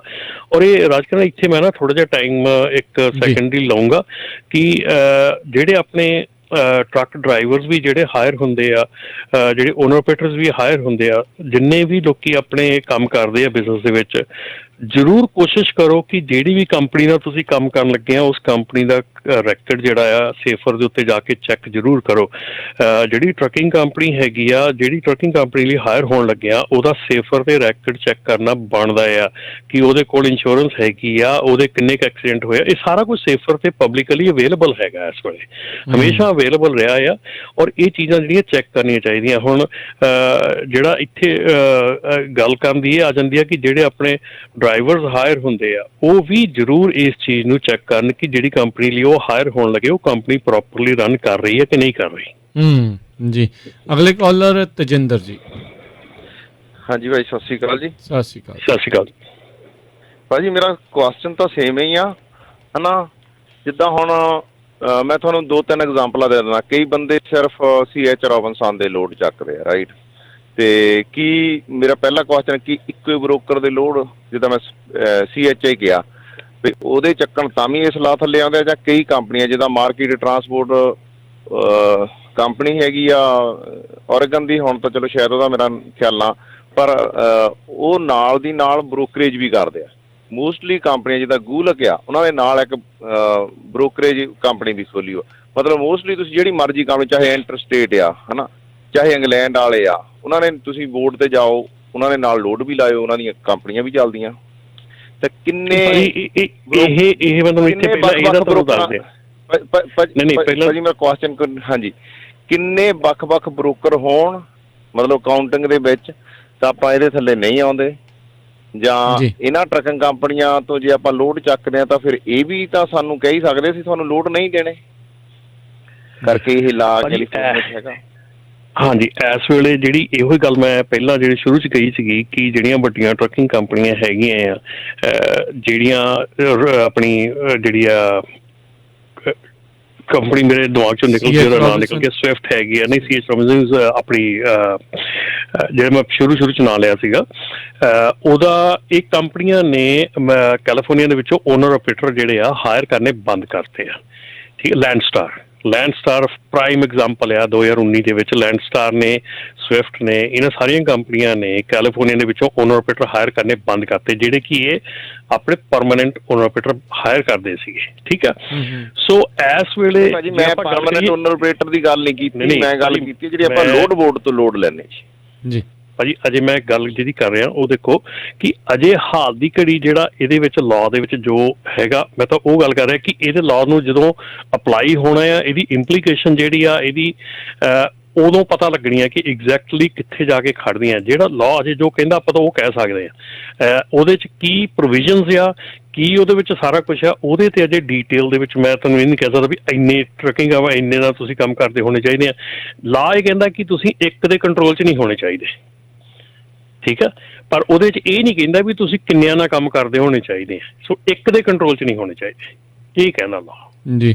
ਸੋ ਜੇ ਆਪਾਂ ਇਹ ਅਸਿਊਮ ਕਰੀਏ ਰਾਈਟ ਨਾਓ, ਜੇ ਇਹ ਗੱਲ ਆ ਇੱਕ ਦੇ ਕੰਟਰੋਲ 'ਚ ਨਹੀਂ ਹੈ, ਯਾਨੀ ਕਿ ਫਿਰ ਦੋ ਵੀ ਜਿਹੜਾ ਉਹ ਚੱਲ ਸਕਦਾ, ਪਰ ਅਜੇ ਕਨਫਰਮ ਨਹੀਂ ਹੈ। ਇਹ ਆਪਾਂ ਜਿੱਦਾਂ ਕਹਿ ਰਹੇ ਹਾਂ, ਇਹ ਉਹਨਾਂ ਨੇ ਉਹ ਨਹੀਂ ਕੋਈ ਮਿਨੀਮਮ ਨਹੀਂ ਰੱਖਿਆ, ਉਹਨਾਂ ਨੇ ਇਹ ਰੱਖਿਆ ਵੀ ਇੱਕ ਦੇ ਕੋਲੋਂ ਬੇਸਿਕਲੀ ਜਿਹੜਾ ਆ ਉਹ ਤੁਸੀਂ ਜਿਹੜੇ ਉਹ ਨਹੀਂ ਕਰਦੇ ਹੋ। ਸੋ ਜੇ ਤੁਸੀਂ ਮਲਟੀਪਲ ਦੇ ਨਾਲ ਇੱਕ ਤੋਂ ਵੱਧ ਕਰ ਰਹੇ ਆ ਤੇ ਫਿਰ ਹੁਣ ਦੀ ਜਿਹੜੀ ਵਰਡਿੰਗ ਦੇ ਮੁਤਾਬਕ ਤਾਂ ਇਦਾਂ ਹੀ ਲੱਗ ਰਿਹਾ ਵੀ ਫਿਰ ਤੁਸੀਂ ਇਸ ਦੇ ਅੰਡਰ ਜਿਹੜਾ ਉਹ ਫਿਰ ਨਹੀਂ ਆਉਂਗੇ। ਸੋ ਰਾਈਟ ਨਾਓ ਤਾਂ ਇਦਾਂ ਜਿਹੜਾ ਮਹਿਸੂਸ ਹੋ ਰਿਹਾ ਹੈ। ਸੋ ਬਿਲਕੁਲ ਨਹੀਂ, ਇਹ ਸਵਾਲ ਹੋਣੇ ਚਾਹੀਦੇ, ਸਵਾਲ ਕਰਨੇ ਚਾਹੀਦੇ ਆ, ਚਾਹੇ ਜਿਹੜੇ ਕਮੈਂਟ ਦੇ ਵਿੱਚ ਤੁਸੀਂ ਕਰਨੇ ਹੁੰਦੇ ਆ ਤੇ ਚਾਹੇ ਜਿਹੜੇ ਤੁਹਾਡੇ ਲਾਅ ਮੇਕਰ ਆ ਉਹਨਾਂ ਨੂੰ ਜਿਹੜੇ ਉਹ ਕਰਨੇ ਹੁੰਦੇ ਆ, ਕਿਉਂਕਿ ਜਿਹੜਾ ਲਾਅ ਵੀ ਬਣਾ ਰਿਹਾ ਹੁੰਦਾ ਨਾ ਕਈ ਵਾਰੀ ਉਹਨੂੰ ਵੀ ਐਕਚੁਅਲ 'ਚ ਜਿਹੜੀ ਸਥਿਤੀ ਦਾ ਪਤਾ ਨਹੀਂ ਹੁੰਦਾ ਵੀ ਕਿਹੜੀ ਇੰਡਸਟਰੀ ਨੂੰ ਕਿੱਦਾਂ ਜਿਹੜਾ ਉਸ ਦਾ ਅਸਰ ਹੁੰਦਾ ਆ। ਅਤੇ ਓਬਵੀਅਸਲੀ ਇਹ ਹੋਣਾ ਵੀ ਨਾਮੁਮਕਿਨ ਜੀ ਵਾਲੀ ਗੱਲ ਹੀ ਜਿਹੜੀ ਉਹ ਹੁੰਦੀ ਆ। ਉਹਨਾਂ ਨੇ ਵੀ ਆਪਣੇ ਅੱਗੇ ਕਰਿੰਦੇ ਛੱਡੇ ਹੁੰਦੇ ਆ ਵੀ ਤੁਸੀਂ ਪਤਾ ਕਰੋ ਆਹ ਇੰਡਸਟਰੀ 'ਤੇ ਕੀ ਅਸਰ ਹੋਣਾ ਆ, ਉਹ ਵਾਲੀ 'ਤੇ ਕਿੱਦਾਂ ਅਸਰ ਹੋਣਾ ਆ। ਉਹਨਾਂ ਨੇ ਜਿੱਦਾਂ ਜਿੱਦਾਂ ਅੱਗੇ ਉਹਨਾਂ ਨੂੰ ਦੱਸ ਦਿੱਤਾ, ਉਹਨਾਂ ਨੇ ਉਸ ਹਿਸਾਬ ਦੇ ਨਾਲ ਵਰਡਿੰਗ ਜਿਹੜੀ ਆ ਉਹ ਬਿਲਸ ਦੇ ਵਿੱਚ ਜਿਹੜੀ ਉਹ ਐਡ ਕਰ ਦੇਣੀ ਹੁੰਦੀ ਆ, ਉਹ ਜਿਹੜੀ ਉਹ ਕਰ ਦਿੰਦੇ। ਰਾਜਕਰਨ ਆਪਾਂ ਪਹਿਲੀ ਗੱਲ ਹੀ ਕੀਤੀ ਹੈ ਕਿ ਇਹ ਲਾਅ ਜਿਹੜਾ ਆ ਐਕਚੁਅਲ ਦੇ ਵਿੱਚ ਇਸ ਇੰਡਸਟਰੀ ਲਈ ਬਣਿਆ ਹੀ ਨਹੀਂ ਸੀ, ਪਰ ਇਹ ਵੀ ਆ ਗਏ ਨਾ, ਇਹਦੇ ਲਈ ਬਣਿਆ ਨਹੀਂ ਸੀਗਾ। ਇਹ ਆਪਾਂ ਯੂਜ਼ਲੀ ਇਹ ਸ਼ੁਰੂ ਹੋਇਆ ਸੀਗਾ ਜਿਹੜੀਆਂ ਰਾਈਡ ਸ਼ੇਅਰਿੰਗ ਕੰਪਨੀਆਂ ਹੈਗੀਆਂ ਜਾਂ ਜਿਹੜੀਆਂ ਕੰਪਨੀਆਂ ਹੈਗੀਆਂ ਜਿਹੜੀਆਂ ਪੋਰਟ ਦੇ ਉੱਤੇ ਬੰਦੇ ਕੰਮ ਕਰਦੇ ਹੈਗੇ, ਉਹਨਾਂ ਲਈ ਪੋਰਟ ਟਰੱਕਿੰਗ ਕੰਪਨੀਆਂ ਵਾਸਤੇ ਬਣਿਆ ਸੀਗਾ, ਉਹਨਾਂ ਦੀ ਗੱਲ ਹੋਈ ਸੀ। ਬਟ ਜਦੋਂ ਇਹ ਲਾਅ ਬਣ ਲੱਗਾ ਉਦੋਂ ਆਪਾਂ ਜਿੱਦਾਂ ਕਿ 2018-19 ਦੇ ਵਿੱਚ ਗੱਲ ਕਰਦੇ ਰਹੇ ਹਾਂ, ਕਿੰਨੀਆਂ ਇੰਡਸਟਰੀਜ਼ ਜਿਹੜੀਆਂ ਸੀ, ਡਾਕਟਰ, ਨਰਸਿਸ, ਕਿੰਨੀ ਕੁਛ ਇਹਦੇ ਥੱਲੇ ਆ ਗਿਆ ਸੀਗਾ। ਸੋ ਇਸ ਕਰਕੇ ਇਹ ਲਾਅ ਐਕਚੁਅਲੀ ਬਣਿਆ ਨਹੀਂ ਸੀ, ਪਰ ਠੀਕ ਆ, ਉਹ ਕਹਿੰਦੇ ਨਹੀਂ ਹੁੰਦੇ ਵੀ ਜਦੋਂ ਚੱਕਰੀ ਘੁੰਮਦੀ ਹੈ ਤਾਂ ਚੱਕਰੀ ਦੇ ਵਿੱਚ ਆਪਾਂ ਵੀ ਕਿਤੇ ਨਾ ਕਿਤੇ ਵਿੱਚ ਆ ਗਏ ਨੇ। ਬਿਲਕੁਲ ਜੀ, ਇਹੀ ਹੁਣ ਗੱਲ ਆ। ਸੋ ਇਹ ਆ ਵੀ ਹਰ ਇੱਕ ਇੰਡਸਟਰੀ ਨੂੰ ਜਿਹੜਾ ਉਹ ਦੇਖਣਾ ਪੈਣਾ ਹੈ ਵੀ ਇਹਦੇ ਵਿਚਾਲੋਂ ਆਈਦਰ ਵਰਕ ਅਰਾਊਂਡ ਕੀ ਆ ਜਾਂ ਇਹਨੂੰ ਕਿਸ ਤਰੀਕੇ ਦੇ ਨਾਲ ਤੁਸੀਂ ਯੂਜ਼ ਕਰ ਸਕਦੇ ਹੋ, ਕੀ ਜਿਹੜਾ ਉਹ ਹੋਊਗਾ ਤਾਂ ਜੋ ਤੁਹਾਡਾ ਬਿਜ਼ਨਸ ਜਿਹੜਾ ਆ ਉਹ ਠੀਕ ਚੱਲੇ। ਹਾਂ, ਜੇ ਬਿਜ਼ਨਸ ਮਾਡਲ ਸ਼ੁਰੂ ਤੋਂ ਹੀ ਗਲਤ ਆ ਉਹ ਗਲਤੀ ਆ, ਉਹ ਡਜ਼ ਨਾਟ ਮੈਟਰ ਵੀ ਉਹ ਫਿਰ AB5 ਆ ਗਿਆ ਜਾਂ AB5 ਨਹੀਂ ਆਇਆ। ਜੇ ਉੱਥੇ ਗਲਤੀ ਕਰ ਰਹੇ ਆ ਤਾਂ ਉਹ ਜਿਹੜਾ ਫਿਰ ਉਸ ਹਿਸਾਬ ਦੇ ਨਾਲ ਹੀ ਜਿਹੜਾ ਉਹ ਰਹਿਣਾ ਆ। ਮੁਖਤਿਆਰ ਸਿੰਘ ਜੀ। ਹੈਲੋ, ਹਾਂਜੀ ਮੁਖਤਿਆਰ ਸਿੰਘ ਜੀ। ਹਾਂਜੀ ਭਾਜੀ ਮੈਂ ਉਹ ਭਾਜੀ ਨਾ ਉਹਨਾਂ ਦਾ ਕੁਐਸਚਨ ਸੀ ਨਾ ਵੀ ਜਿੱਦਾਂ ਜਿਹੜੀਆਂ ਕੰਪਨੀਆਂ ਉਹ ਵਿੱਚ ਬ੍ਰੋਕਰ ਵੀ ਆ ਤੇ ਟਰੱਕਿੰਗ ਕੰਪਨੀਆਂ ਵੀ, ਉਹਨਾਂ ਤੋਂ ਆਪਾਂ ਲੋਡ ਲੈ ਸਕਦੇ ਆ? ਉਹਨਾਂ ਦਾ ਕਹਿਣ ਦਾ ਮਤਲਬ ਇਹ ਸੀ ਮੇਰੇ ਹਿਸਾਬ ਨਾਲ। ਹਾਂਜੀ ਆਪਾਂ ਉਸ ਤੋਂ ਪਹਿਲਾਂ ਵੀ ਗੱਲ ਕੀਤੀ ਆ, ਪਰ ਜੀ ਰਮਨ ਜੀ।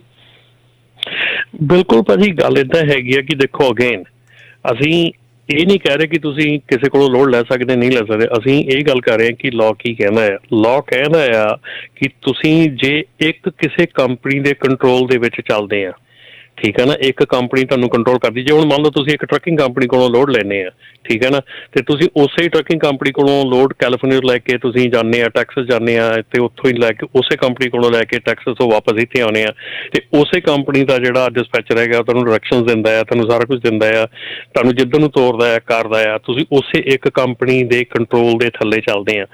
ਉਹ ਜਿਹੜੀ ਚੀਜ਼ ਆ ਉਹਦੇ 'ਚ ਪ੍ਰੋਂਗ A ਤੇ ਪ੍ਰੋਂਗ B ਦੋਨੋਂ ਤੁਹਾਡੇ ਖਿਲਾਫ ਨਹੀਂ ਆ। ਸੋ ਯੈਸ, ਉਸ ਸਿਨੈਰੀਓ ਦੇ ਵਿੱਚ ਤੁਸੀਂ ਉਸ ਕੰਪਨੀ ਦੇ EMPLOYEE ਮੰਨੇ ਜਾਓਗੇ।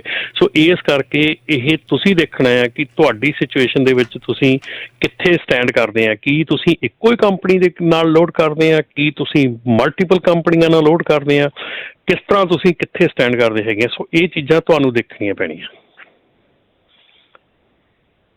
ਨਾ ਮੰਨ ਲਓ ਜਾਂ ਸਵਿਸ ਦਾ ਲੋਡ ਚੱਕ ਲੈ, ਟਰੱਕਿੰਗ ਕੰਪਨੀ ਵੀ ਆ, ਬ੍ਰੋਕਰੇਜ ਵੀ ਆ, ਸੇਮ ਥਿੰਗ ਇੰਗਲੈਂਡ ਵਾਲੇ ਆ, ਜਿਹੜਾ ਵੀਰ ਨੇ ਕਿਹਾ ਉਹ ਆਪਣੇ ਮਾਰਕੀਟਿੰਗ ਵਾਲੇ ਵੀ ਆ, ਉਹ ਜੇ ਭਾਜੀ ਇਹਨਾਂ ਦੇ ਟਰੱਕਿੰਗ ਕੰਪਨੀ ਬ੍ਰੋਕਰੇਜ। ਹਾਂਜੀ ਜੀ।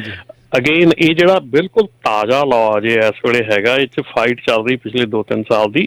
ਅਜੇ ਇਹਦੀਆਂ ਇੰਪਲੀਕੇਸ਼ਨਸ ਆਉਣੀਆਂ, ਅਜੇ ਇਹਨੂੰ ਲਾਗੂ ਹੋਣ ਦੇ ਵਿੱਚ ਟਾਈਮ ਲੱਗਣਾ। ਇਹਨੂੰ ਲਾਗੂ ਹੋਣਾ, ਇਹਨੇ ਲਾਗੂ ਹੋਣ ਤੋਂ ਬਾਅਦ ਫਿਰ ਇਹ ਜਿਹੜੀਆਂ ਵੱਡੀਆਂ ਕੰਪਨੀਆਂ ਹੁਣ ਇਸ ਵੇਲੇ ਜੇ ਦੇਖਿਆ ਜਾਵੇ ਤਾਂ ਸਾਰਿਆਂ ਨਾਲੋਂ ਵੱਡਾ ਇਸ਼ੂ ਤਾਂ ਐਮਾਜ਼ੋਨ ਦਾ ਵੀ ਹੈਗਾ ਆ। ਹੁਣ ਐਮਾਜ਼ੋਨ ਦੇ ਸਾਰੇ ਟਰੱਕ ਉਹਦੇ ਕੰਟਰੋਲ ਦੇ ਥੱਲੇ ਚੱਲਦੇ ਆ। ਉਹਨਾਂ ਦਾ ਵੀ ਦੇਖਣ ਦੀ ਗੱਲ ਹੈ ਵੀ ਹਾਂ ਭਾਈ ਉਹਨਾਂ ਦਾ ਕੀ ਬਣਨਾ ਹੈ ਕੈਲੀਫੋਰਨੀਆ ਦੇ ਵਿੱਚ ਅਜੇ। ਸੋ ਇਹ ਤਾਂ ਚੀਜ਼ਾਂ ਬਹੁਤ ਅਜੇ ਬਹੁਤ ਥਾਂ ਤੇ ਅਜੇ ਲਾਗੂ ਹੋਣਾ ਆ। ਇਹਦਾ ਸਮਝ ਨਹੀਂ ਆ ਰਹੀ ਇਹਦਾ ਕਿ ਇਹ ਕਿਹੜੇ ਹਿਸਾਬ ਦੇ ਨਾਲ ਇਹ ਵਰਕਆਊਟ ਕਰਨਾ ਹੈ ਇਹਨੇ। ਸੋ ਜਿਹੜੀਆਂ ਇਹ ਵੱਡੀਆਂ ਕੰਪਨੀਆਂ ਹੈਗੀਆਂ ਉਹਨਾਂ ਨੇ, ਵੱਡੀਆਂ ਕੰਪਨੀਆਂ ਨੇ, ਯੈਸ ਉਹ ਆਪਣੇ ਬ੍ਰੋਕਰੇਜ ਦੇ ਥਰੂ ਲੋਡ ਦੇ ਰਹੇ ਆ ਔਰ ਸ਼ਾਇਦ ਦੇ ਸਕਦੇ ਆ, ਠੀਕ ਆ। ਇਹਦੇ 'ਚ ਮੈਂ ਅਜੇ ਕੋਈ ਕਨਫਰਮ ਨਹੀਂ ਕਰਦਾ। ਹਾਂ, ਪਰ ਇਹਨਾਂ ਸਾਰੀਆਂ ਵੱਡੀਆਂ ਕੰਪਨੀਆਂ ਨੇ ਆਪਣੇ ਜਿਹੜੇ ਪਰਮਾਨੈਂਟ ਓਨਰ ਆਪਰੇਟਰ ਸੀ, ਜਿਹੜੇ ਇਹਨਾਂ ਦੇ ਟ੍ਰੇਲਰ ਖਿੱਚਦੇ ਸੀਗੇ, ਜਿਹੜੇ ਇਹਨਾਂ ਦੇ ਟ੍ਰੇਲਰ ਲੈ ਕੇ ਜਾਂਦੇ ਸੀ, ਉਹ ਬੰਦ ਕਰਤੇ ਆ, ਉਹ ਇਹਨਾਂ ਨੇ ਛੱਡਤੇ ਆ। ਸੋ ਇਹਨਾਂ ਨੇ ਆਪਣਾ ਕਿਤੇ ਨਾ ਕਿਤੇ ਬਿਜ਼ਨਸ ਮਾਡਲ ਚੇਂਜ ਕੀਤਾ ਆ, ਪਰ ਮੈਂ ਉਹਨੂੰ ਕਨਫਰਮ ਨਹੀਂ ਕਰਦਾ ਕਿ ਇਹ ਚੀਜ਼ ਹੈਗੀ। ਬਟ ਯੈਸ, ਅਜੇ ਹਾਲ ਦੀ ਘੜੀ ਕਿਉਂਕਿ ਉਹ ਬ੍ਰੋਕਰੇਜ ਹੈਗੀ ਉਹਨਾਂ ਦੀ, ਬ੍ਰੋਕਰੇਜ ਦੇ ਤੌਰ ਤੇ ਉਹ ਲੋਡ ਆਪਣਾ ਦੇ ਰਹੇ ਆ, ਉਹ ਕਰ ਰਹੇ ਆ, ਔਰ ਮੇਰੇ ਖਿਆਲ ਦੇ ਵਿੱਚ ਉਹਦੇ 'ਚ ਕੋਈ ਹਰਜ ਨਹੀਂ ਹੈ ਜੀ। ਜੀ ਥੈਂਕ ਯੂ ਜੀ।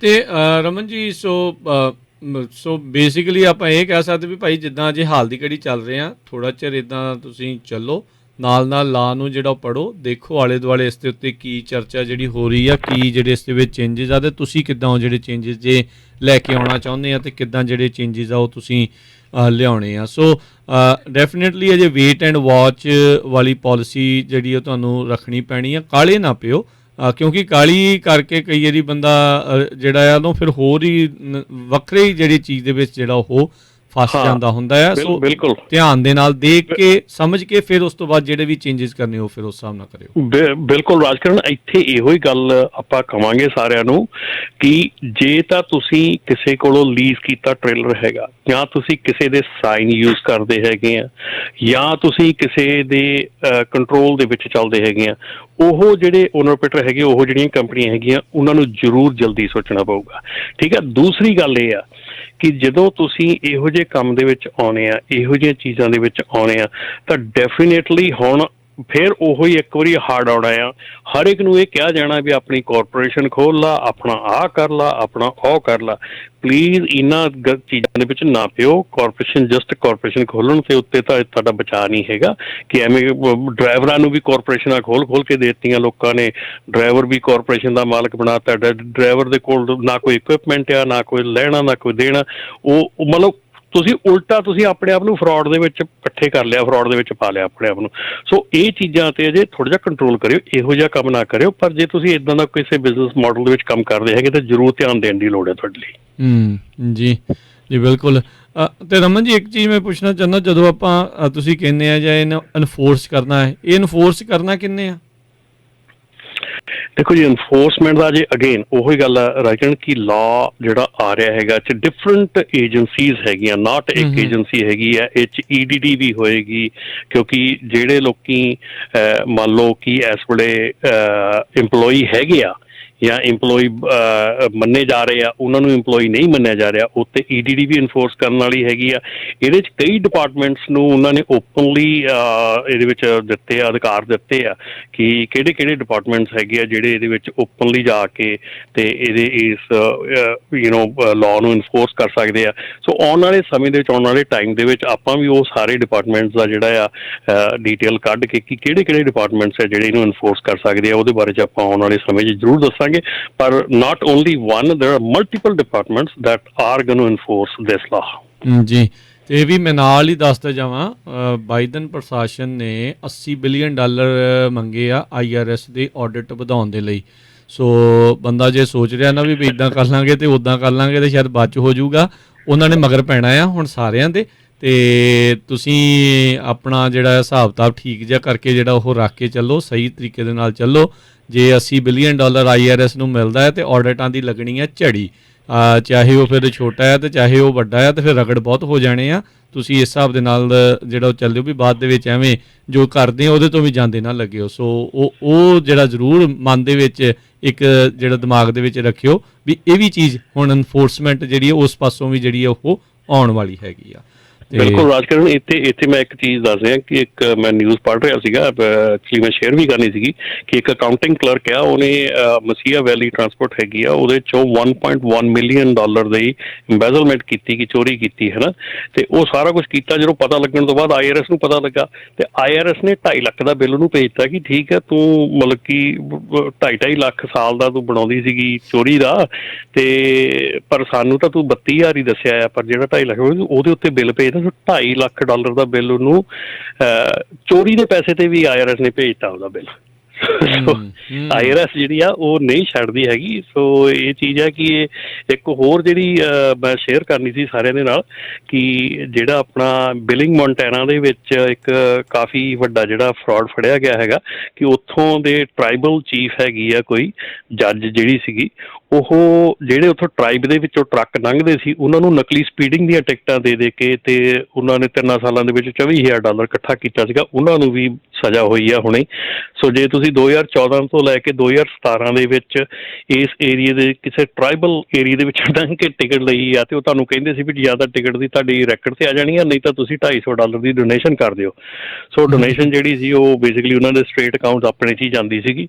ਸੋ ਇਹ ਵੀ ਜਿਹੜੀਆਂ ਸਕੀਮਸ ਹੈਗੀਆਂ, ਜਿਹੜੀਆਂ ਮਿਡਲ ਦੇ ਵਿੱਚ ਸਟੇਟਾਂ ਹੈਗੀਆਂ, ਇਹ ਕਾਫੀ ਇੱਥੇ ਇੱਦਾਂ ਦੇ ਫਰਾਡ ਚੱਲਦੇ ਹੈਗੇ। ਜੀ ਜੀ, ਰਿਜ਼ਰਵ ਲੈਂਡ ਹੈਗੀਆਂ ਨੇ, ਸੋ ਟਰਾਈਬ ਨੇ, ਉਹ ਸੋਵਰਨ ਨੇ, ਉਹ ਵੱਖਰੇ ਨੇ ਮੁਲਕ ਦੇ ਨਾਲ, ਉਹਨਾਂ ਦਾ ਇੱਕ ਹਿਸਾਬ ਦੇ ਨਾਲ ਵੱਖਰਾ ਹੀ ਮੁਲਕ ਆ, ਉਹ ਟੈਕਸ ਉਹਨਾਂ ਨੂੰ ਉਸ ਚੀਜ਼ ਦੇ ਉੱਤੇ ਦੇਣਾ ਨਹੀਂ ਪੈਂਦਾ, ਸੋ ਆਪਣੇ ਦੇ ਵਿੱਚ ਹੀ ਜਿਹੜਾ ਉਹ ਰੱਖ ਲੈਂਦੇ ਨੇ। ਸੋ ਧਿਆਨ ਰੱਖਣਾ ਚਾਹੀਦਾ ਹੈ, ਬਚ ਕੇ ਰਹਿਣਾ ਚਾਹੀਦਾ, ਨਜ਼ਰ ਜਿਹੜੀ ਆ ਖਬਰਾਂ ਤੇ ਰੱਖਣੀਆਂ ਚਾਹੀਦੀਆਂ। ਬਹੁਤ ਬਹੁਤ ਸ਼ੁਕਰੀਆ ਰਮਨ ਜੀ, ਮਿਲਦੇ ਹਾਂ ਜੀ ਅਗਲੀ ਵਾਰ। ਮਿਹਰਬਾਨੀ, ਧੰਨਵਾਦ, ਸਤਿ ਸ਼੍ਰੀ ਅਕਾਲ ਜੀ। ਥੈਂਕ ਯੂ ਜੀ, ਸਤਿ ਸ਼੍ਰੀ ਅਕਾਲ। ਸਤਿ ਸ਼੍ਰੀ ਅਕਾਲ।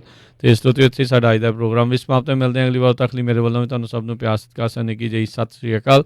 ਯੂਨੀਵਰਸਿਟੀ ਰਹੋ, ਹੱਸਦੇ ਖੇਲਦੇ ਰਹੋ, ਸੁਣਦੇ ਰਹੋ ਪੰਜਾਬੀ ਰੇਡੀਓ USA।